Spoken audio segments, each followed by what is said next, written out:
Morning. ये है world health day. आज है वर्ल्ड हेल्थ डे 7 अप्रैल और हम हेल्थ के डिफरेंट एस्पेक्ट्स पे बात कर रहे हैं। और अब हमें ब्रेक में ज्वाइन किया है consultant eye surgeon Hashwani hospital से डॉक्टर खलीकुर रहमान साहब ने। आसान सर, कैसे हैं आप?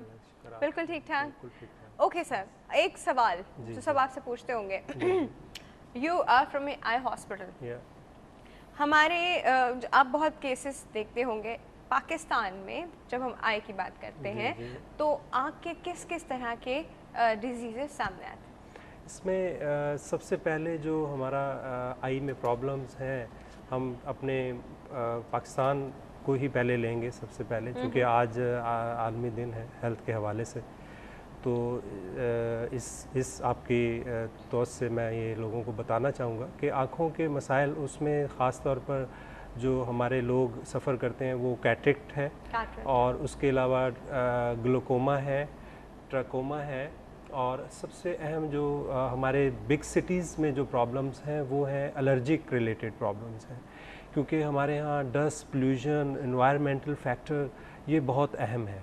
और इसके साथ साथ जो हमारी ओजोन लेयर जो है उसमें डिस्ट्रक्शन की वजह से अल्ट्रा वायलेट रेज जो है वर्ल्ड वाइड जो है वो उनका पेनिट्रेशन ज़रा ज़्यादा अर्थ की तरफ है। तो वो अल्ट्रा वायलेट रेज जो है ये भी हार्म कर रही हैं आँखों को, और कैटरेक्ट बनने में जो अर्ली एज में कैटरेक्ट बन रहे हैं उसमें अल्ट्रा वायलेट रेज का भी बड़ा ताल्लुक है। जो हम सन ग्लासेस लगाते हैं जी वो पहनना बहुत इम्पोर्टेंट है। बहुत इम्पॉर्टेंट है, क्योंकि हमारा मुल्क पाकिस्तान जो है वो एग्रीकल्चर बेस्ड कंट्री है। तो इसमें ज़्यादातर लोग जो हैं वो देहातों में और किसान लोग हैं, मज़दूर जो बाहर एनवायरनमेंट में काम करते हैं। तो उनको प्रोटेक्शन के लिए ये बहुत ज़रूरी है एक मैसेज देना कि वो अल्ट्रा वायलेट गाइडेड जो ग्लासेस हैं जो रेज़ को प्रोटेक्ट करते हैं, यूवी लाइट को, वो ज़रूर लगाने चाहिए उनको। और शेड जो है, जैसे पुराने ज़माने में लोग जो हैं आपने देखा होगा कि वो एक पटका बांधते थे, या वो just to protect their heads from the sun, और एज वेल एज वो एक शेड बन जाता था आँख की प्रोटेक्शन के लिए भी। तो ये मीन्स जो है, ये अब चूँकि नौजवान जनरेशन जो है इन चीज़ों को बिलीव नहीं करती है, इनको फॉलो नहीं कर रही है, तो डायरेक्टली जो उनके सर पर भी और आँखों के अंदर भी, स्किन पर भी अल्ट्रा वायलेट रेज के जो असरात हैं वो बहुत ज़्यादा हैं।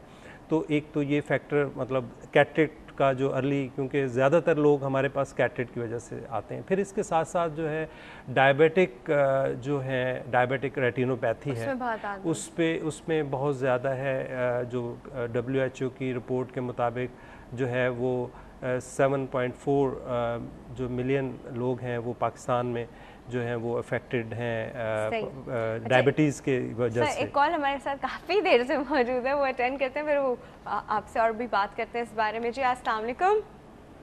वालेकुम अस्सलाम। Good healthy morning. कौन बात कर रहे हैं? मैं हकीम रुखी नसरीन बात कर रही हूँ। कैसी है? अभी बड़ी अच्छी बात हो रही थी, शमी मापा बैठी थी और एक साहब ने जो सवाल पूछा है कि हम इतने सारे हालात को कैसे फेस करें, जिसका जवाब आपको भी बहुत मुश्किल लग रहा है, लेकिन इतना मुश्किल नहीं है। क्या आप बताइए क्या जवाब है? देखिए, इसका जवाब ये है कि हम लोग क्या कर क्या रहे हैं अपने साथ। देखिए, सुबह जल्दी उठना है, दिन में भी है और वैसे भी है। हम लोग कितने % लोग सुबह जल्दी उठते हैं और वॉक करते हैं? ये तो हमारा फ्रीडम है ना। फ्रीडम नहीं है ये, फ्रीडम नहीं है ये। अगर हम पोल्यूशन की बात कर रहे हैं, हम नॉइज पोल्यूशन की बात कर रहे हैं। मैं आपको लोगों की लॉजिक बता रही हूँ ना। This is our self freedom कि हम जिसको इसको हम सेल्फ फ्रीडम समझते हैं। अगर देखिए, बच्चों की 2 महीने छुट्टियां होती है, एक मिसाल के तौर पे एसी में बच्चे बैठ रहे हैं, तो जो एसी में बच्चे बैठते हैं वो शॉर्ट ब्रीथ लेते हैं। आपने देखा होगा, जब एसी में बैठे होते हैं तो हम बहुत शॉर्ट ब्रीथ ले रहे होते हैं, उससे हमारे फेफड़े पूरे वो फेफड़े इस्तेमाल नहीं हो रहे हैं, और वो जो कार्बन डाइऑक्साइड ऑक्सीजन का जो ट्रांसफ्यूजन था वो नहीं हो पाता, जिससे आपके फेफड़ों की बीमारियां, एस्थमा, ब्रोंकाइटिस, एस्थमा, एलर्जीज बहुत ज़्यादा बच्चों में है।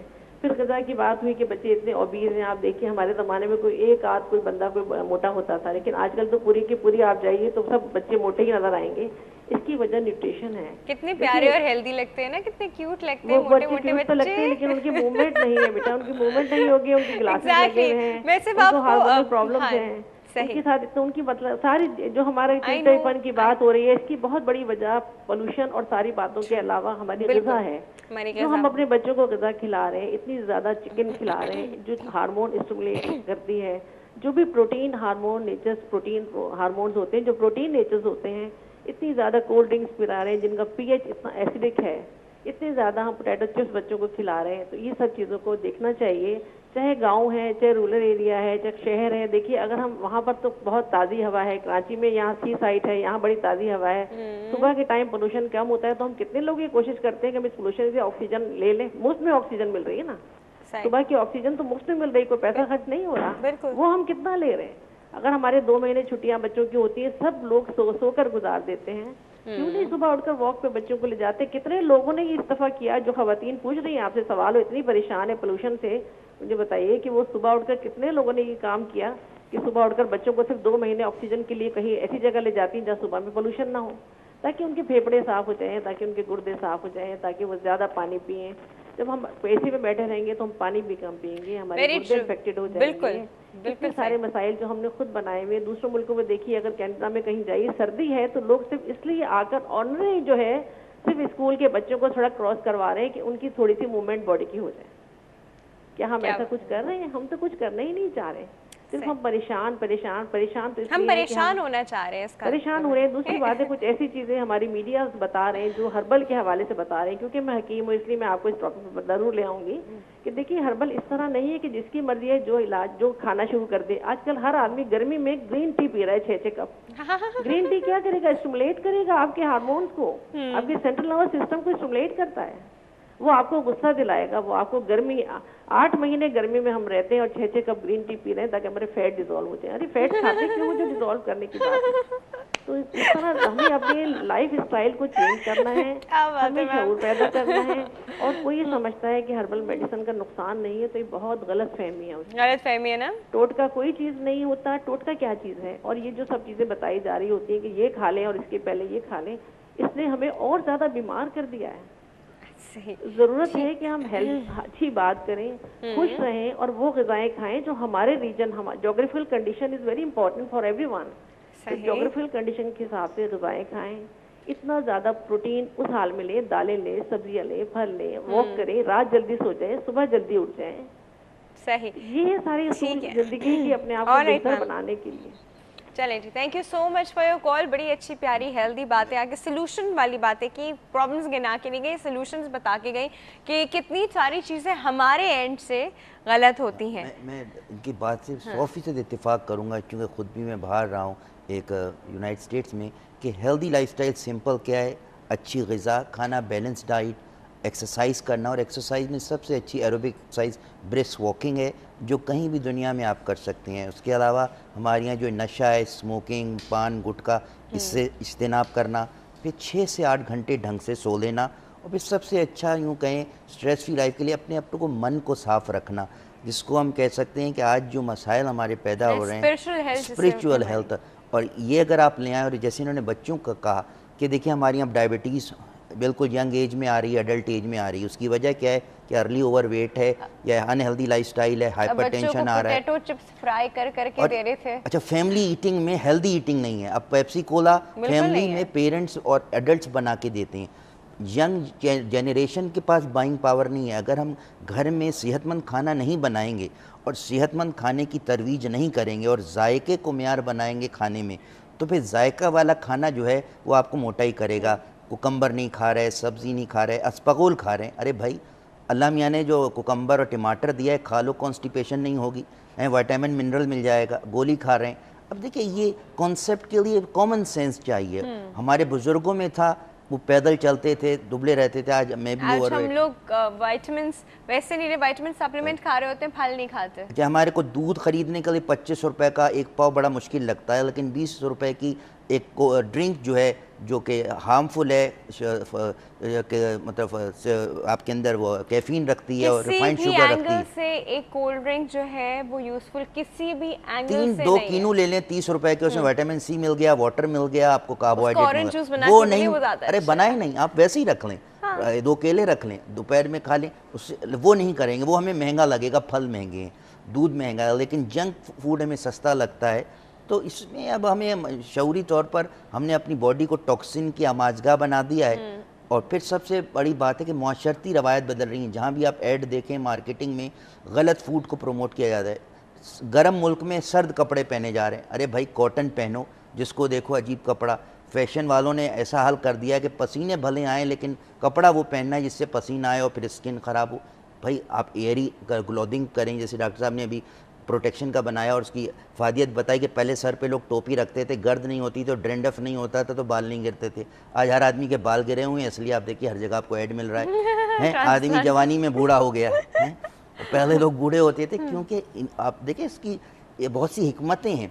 इल्म जो है असल में अगर हिकमत से आ रही हो और सिर्फ रकम कमाने के लिए हासिल किया जाता हो या नौकरी, तो वो इल्म नहीं होता, वो तो फिर एक माजरत के साथ एक चिड़िया भी कर रही है और रात को एक काकरोच आपके घर में बेहतरीन खाने खा लेता है। गवर्नर हाउस में भी वहाँ का काकरोच कोई परमिट लेकर थोड़ी जाता है कि गवर्नर साहब ने खाया था तो मैं यहाँ कचरे में सिखाऊंगा। तो रिस्क अल्लाह मियाँ सब की बरकत में डाले। और आजकल बुनियादी बात है कि रिस्क को बेहतरीन से कुरान पाक ने जितने भी फूड किए हैं जो भी जिक्र कर रही थी वो हेल्दी फूड प्रमोट किए, ओलिव ऑयल, अनार। आप हैरान होंगी कि ऐसी हिकमत और दानाई 1400 साल पहले कहाँ से आई। बेहयाई से रोका, नशे से रोका, हर तरह के इसमें शराब। आप हैरान होते हैं कि ऐसी साइंटिफिक बुक है।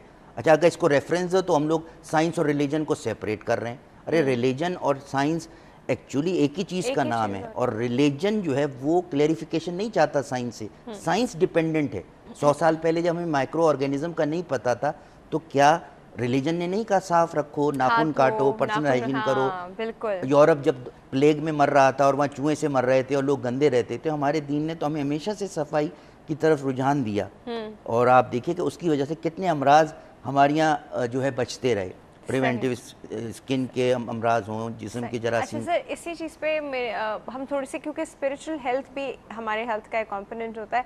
Sir you being human being, आपको क्या लगता है हमारी स्पिरिचुअल हेल्थ जो है वो कहाँ है? Where do we stand?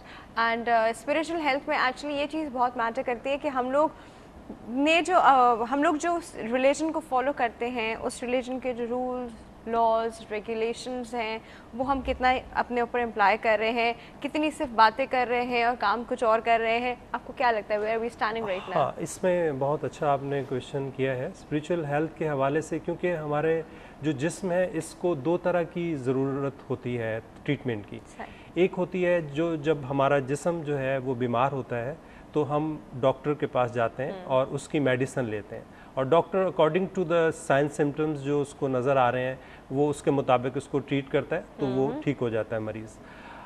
अब इसी तरह हमारी एक स्पिरिचुअल हेल्थ जो आप जिसकी तरफ आपने इशारा किया कि उसकी भी एक ट्रीटमेंट है।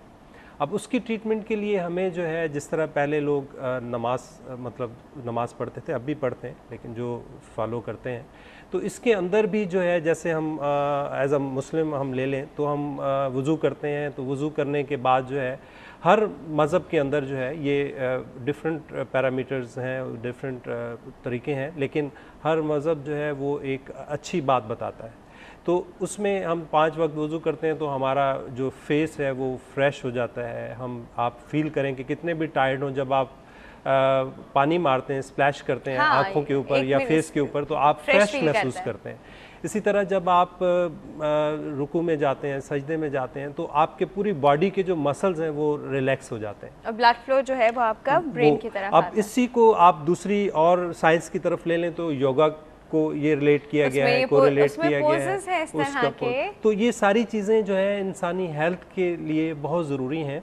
और इसके साथ साथ मैं, चूँकि आज ग्लोबल हेल्थ, अपना आलमी हेल्थ के हवाले से टॉपिक है, तो इस सिलसिले में मैं थोड़ी सी बात करूँगा सर से, क्योंकि जनरल आज टॉपिक है। तो इसमें 90% हमारा जो बॉडी स्ट्रक्चर है वो कैल्शियम के ऊपर डिपेंड करता है। आप देखें हम जिस इमारत में बैठे हैं ये भी इस कैल्शियम यानी सीमेंट से बना है, लेकिन इसकी कैटेगरीज होती हैं, क्लासिफिकेशन होती है कैल्शियम की। तो हमारी बोन्स जो हैं उनमें 90% जो है वो कैल्शियम है। अब कैल्शियम जो है वो बहुत अहम है। अब चूँकि बुजुर्गों के बारे में भी हमें बात करना है, कैल्शियम की अहमियत पे भी बात करते हैं जी। वो एक ब्रेक का वक्त है जी, ब्रेक का वक्त सर, ब्रेक की भी अहमियत है जी, ब्रेक का छोटा सा ब्रेक का वक्त है जी। कहीं नहीं जाएगा, विल बी राइट बैक।